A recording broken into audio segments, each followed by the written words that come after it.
ಅವ್ರು ಮಾಡಿದಂಥ ಸಾಧನೆ ಅಂದ್ರೆ ಏನು? ಮನಸ್ಸನ್ನು ಲಯಗೊಳಿಸುವಂಥದ್ದು. ಶರೀರವನ್ನು ನಾನಲ್ಲ, ಈ ಮನವೂ ನನ್ನದಲ್ಲ. ಹಾಗೆ ಬುದ್ಧನು ಅದೇ ರೀತಿಯಾದಂಥ ಸಾಧನೆ ಮಾಡಿದಂಥವರು. ಹಾಗೆ ನಮಗೆ ಈ ಮನಸ್ಸನ್ನು ಲಯಗೊಳಿಸಿ ಈ ಶರೀರ ತ್ಯಜಿಸಬೇಕು, ಧ್ಯಾನದಲ್ಲಿ ಕಳಿಬೇಕು ಅನ್ನೋ ಒಂದು ಆಸೆ ಇಟ್ಕೊಂಡು ಆ ತೋಟಕ್ಕೆ ಬಂದು ಅಲ್ಲಿ ಆಹಾರ ಇಲ್ಲದ ಕಾರಣ ಆಹಾರವನ್ನೂ ತ್ಯಜಿಸ್ಬಿಟ್ಟು ಧ್ಯಾನದಲ್ಲಿ ಕಾಲ ಕಳ್ಕೊಂಡಿದ್ದು.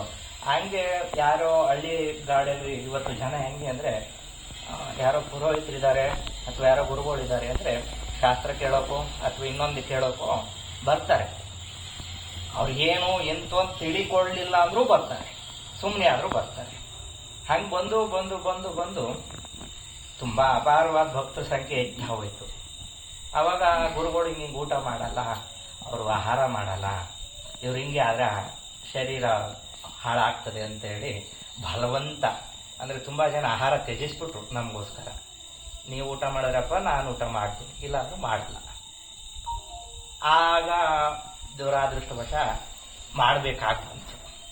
ಯಾಕಾಗಿ ಅವ್ರಿಗೆ ನೋವಾಗಬಾರ್ದು ಅನ್ನೋ ಕಾರಣಕ್ಕೆ ಈಗ ಮಿತವಾದ ಆಹಾರವನ್ನು ಮಾಡಿಕೊಂಡು ಬದುಕ್ತಾ ಇದ್ದಾರೆ.